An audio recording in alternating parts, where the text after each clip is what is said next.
হযরত বায়েজিদ বুস্তামি রহমাতুল্লাহ আলাইকে এক বিধর্মী সারা দিনভর গালি দিত, বদনাম গালি, বদনাম গালি, বদনাম গালি। একদিন বায়েজিদ বুস্তামি আল্লাহর বন্ধু রাস্তা দিয়ে হেঁটে যাওয়ার সময় দেখলেন ওই দুশমনের বাচ্চা কান্না করছে। উনি পথ দাঁড়িয়ে গিয়ে জিজ্ঞেস করলেন, খবর নিলেন কান্নার কারণ কি? খবর পেলেন ঘরে। উনি চলে গেলেন আপন কাজে। রাত যখন গভীর হলো, পৃথিবী যখন নিস্তব্ধ হলো, ঘুমের জগতে মানুষ পদার্পণ করলো, ওই দুশমনের ঘরের দরজায় শোনা যাচ্ছে। দরজা খুলে দুশমন দেখে যারা এই সব সময় গালি দেয়, উনি উনার ঘরের দুয়ারের সামনে দাঁড়ানো, হাতে জানি কি আছে। এবার বায়েজিদ বুস্তামি আল্লাহর বন্ধু বললেন, ভাই নেন, এগুলা কি? আপনার জন্য কিছু উপহার আনছি। আমি তো ফেসবুকে লাইভ দেওয়া ছাড়া দিতামই না, যতক্ষণ ক্যামেরাওয়ালা ছবি না তোলে কয় দিস না, ধরে রাখ। দান সওয়াব বলেন না ভাইয়া, দান সওয়াব আমরা বেশিরভাগ করি, কামাই, কিন্তু রাখতে জানি না, সব নষ্ট করে এলাই নিজেদের ভুলের কারণে। আল্লাহর ওলি বায়েজিদ বুস্তামি আল্লাহর বন্ধু কিভাবে আল্লাহকে রাজি করছেন, কিভাবে আল্লাহর প্রিয় বান্দা হয়েছেন, একটু খেয়াল করে দেখেন। যখন উনি দিলেন, ওই ব্যক্তিটা লজ্জায় পড়ে গেল, যারা সবসময় গাইল্লাই। উনি আজকে আমার এই খবরটা রাখলো। ভাই আপনি আমার এখানে আসলেন, খাবার আনলেন, জানলেন কেমনে? আমি তো আপনার খবর রাখি না, আপনি তো ঠিকই দেখি আমার খবর রাখছেন। আপনি এগুলো কেন দিচ্ছেন আমার মতো আপনার দুশমনকে? বায়েজিদ বুস্তামি বললেন যে কথাটা আমি চাইবো, সেটা আহলে তরিকত যারা আছেন এই কথাটা একটু নোট রাখবেন। বায়েজিদ বুস্তামি আল্লাহর বন্ধু বললেন, যেটা তুমি করো সেটা তোমার ক্যারেক্টার, যেটা আমি করছি সেটা আমার ক্যারেক্টার। যেটা তুমি করো সেটা তোমার রাস্তা, যেটা আমি করছি সেটা নবী মুস্তাফা রহমাতুল্লিল আলামিনের রাস্তা। এবার বলেন, কোন বাবা সন্তানের ক্ষুধা সইতে পারে? যত খারাপ বাবা হোক, মা হোক, সন্তানের ক্ষুধা সইতে পারে না। যখন খাবারটা পেয়েছে বাধ্য হয়ে, অনেক সময় ঠেকাই ফেললে সাসারও বাপ ডাকা লাগে নিচে। নেওয়ার পরে পরের দিন সকালে যাইয়া বাজারে গিয়ে বলতেছেন, এই বাজারবাসী শুনো, আমার জবানে এতদিন যার নামে বদনাম শুনেছো, কুচ্চা রটনা শুনেছো, গালাগালি শুনেছো, আমি আজকে সাক্ষ্য দিলাম ওই বায়েজিদ সত্য, ওই বায়েজিদের যে কালিমা পড়ে কালিমা সত্য, ওই বায়েজিদ যে এক আল্লাহকে বিশ্বাস করে ওই এক আল্লাহ সত্য, বায়েজিদের কোরআন সত্য, বায়েজিদের ইসলাম সত্য, বায়েজিদ যেই নবীকে শেষ নবী মানে সেই শেষ নবীও সত্য, শেষ নবীও সত্য, শেষ নবীও সত্য। আল্লাহ ওয়ালাদের চরিত্র এমন হয়, ওয়া ইবাদুর রহমান আল্লাযিনা ইয়ামশুনা আলাল আরদি হাওনান। রব বলে সবাই তো নিজেকে আমার বান্দা দাবি করে, না না না, সবাই আমার বান্দা না, আমার বান্দাদের কিছু পরিচয় আছে। আল্লাহ কি পরিচয়? কিভাবে দেখলে বুঝবো কে তোমার প্রিয় বান্দা? রব নিজেই বলছেন, ওয়া ইবাদুর রহমান আল্লাযিনা ইয়ামশুনা আলাল আরদি হাওনান। যারা পৃথিবীতে আমি আল্লাহর পক্ষ থেকে বিভিন্ন রকম অনেক নিয়ামত পাওয়ার পরও অহংকার করার সুযোগ থাকলো অহংকার করে না, হিংসা করার সুযোগ থাকলো কাউকে হিংসা করে না, গালি দেওয়ার ক্ষমতা থাকলেও কাউকে গালি দেয় না। আমার বান্দারা নম্র হয়ে চলে, ভদ্র হয়ে চলে, গোপন হয়ে চলে। সুবহানাল্লাহ কি বলা যাবে ভাইয়া? সুবহানাল্লাহ। আমার বান্দারা কারোর সাথে জুলুম করে না, আমার বান্দারা নিজে কষ্ট সয়ে যায়, মানুষের মুখে হাসি ফুটিয়ে যায়। এরা হচ্ছে রবের বান্দা। এই কোয়ালিটি আমাদের ভিতরে, কিন্তু আল্লাহ ওয়ালা বন্ধুদের ভিতরে দেখবেন প্রত্যেক জনের ঘরে মেম্বার আসেনি, প্রত্যেক দিনে দুপুর বেলা রাতের বেলা খাবার চলেনি, সে অনুযায়ী মাসে বাজার হয়নি।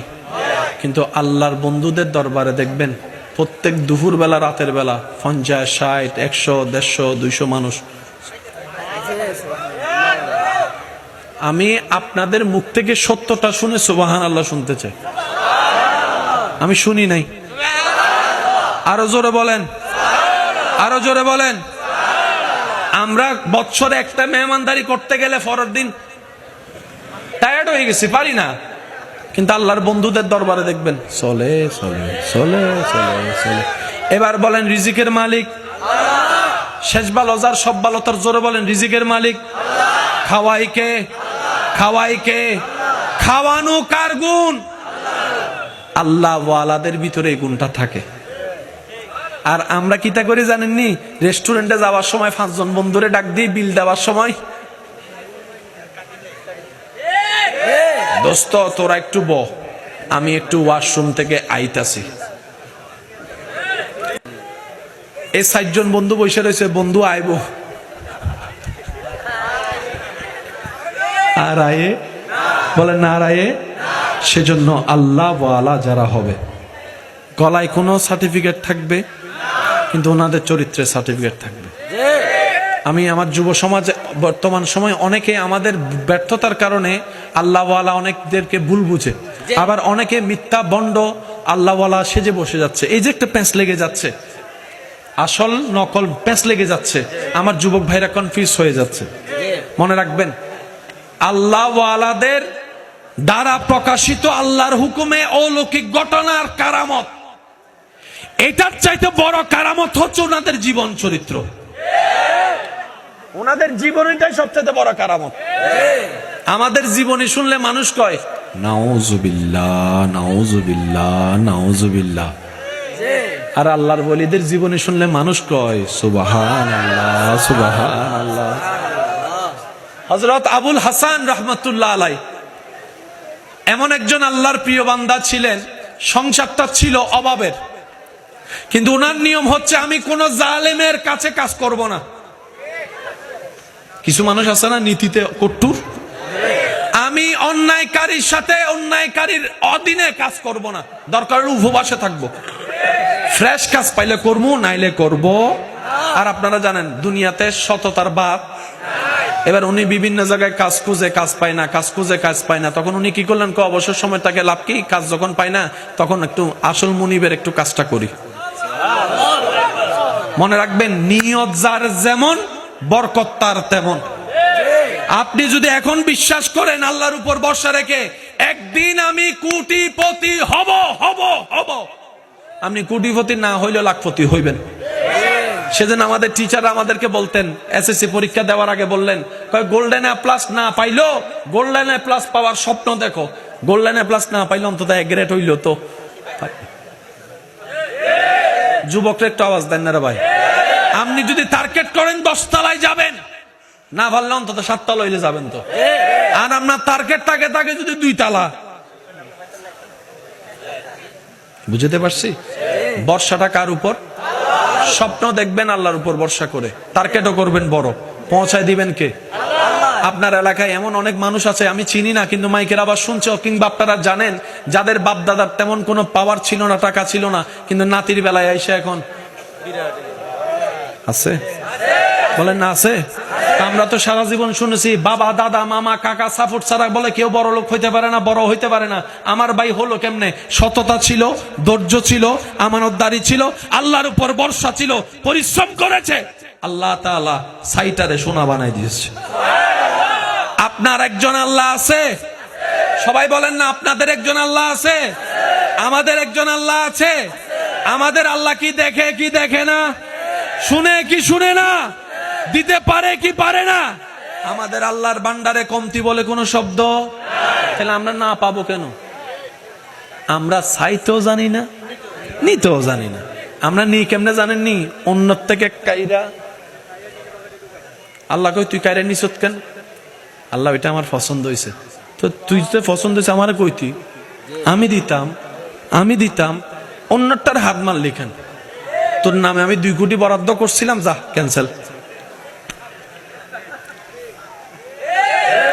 যার নজর অন্যর দিকে তার পকেট সব সময় থাকবে চিরা, মাথা রাখবেন, ঢুকাবেন ঠিকই। বুঝাইতে পারছি? জোরে বলেন না, বুঝাইতে পারছি? আল্লাহ আমাদেরকে রহমত নেওয়ার তৌফিক দান করুক, বলেন আর একটু জোরে বলেন। আল্লাহ তাআলার প্রিয় বান্দা হয়ে আমাদের সবাইকে কবরে যাওয়ার উপযুক্ততা অর্জন করার তৌফিক দান করুক। উনি নামাজ পড়ছেন আল্লাহর, বউয়ে তো অপেক্ষা করছে বাজার আনবে বাজার আনবে বাজার আনবে। এখন যাওয়ার সময় মনে মনে চিন্তা করে খাইছেন আজকে তো বউয়ে তো আমারে বক্যা শেষ করে লাইব, বাজার তো নাই, কি করব? ঘরে যাইয়া যখন দরজা নক করলেন, বউয়ে দরজা খুলে দেখে হাসি মুখ বউয়ের, উনি তো অবাক হয়ে গেলেন, কিরে বউয়ের মুখে হাসি, বাজার তো আনি নাই, ব্যাপারটা কি? বউ বলে যে আপনি ফ্রেশ হয়ে নেন, খাবার ব্যবস্থা করছি।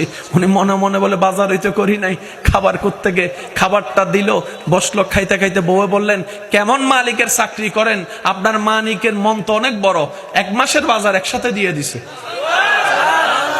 উনি কয়, মালিক কই, চাকরি কই, কিছুই তো করি না, আমি এনা জানি কার চাকরি করি, আমি এনা জানি কার চাকরি করি। বউ গো কি হয়েছে একটু বলো তো। আপনি যাওয়ার পরে একজন সুন্দর আকৃতির মানুষ এসে দরজা নক করে বলছে, আপনি যেই মালিকের কাজ করেন, গোলামি করেন, চাকরি করেন, আপনাকে ওই ডিউটি চালাই যেতে বলছে, ওই ডিউটি করে যেতে বলছে। সময়ে সময়ে আপনার মালিক আপনার জন্য বাজার পাঠাই দিবে। 1 দিনের বাজার নয়, 1 সপ্তাহের বাজার নয়, ডাইরেক্ট মাসের বাজার, মাসের বাজার, মাসের বাজার, মাসের বাজার, মাসের বাজার। আবুল হাসান বলে, আমার দিল তো জানে কোন মালিকের গোলামি করি, যেই মালিকের 1000 নামের একটা নাম হচ্ছে আর রাজ্জাক, আর রাজ্জাক, আর রাজ্জাক, যিনি সাগরের গহীন জলে থাকা ওই মাছকেও খাওয়াই প্রতি মিনিটে মিনিটে।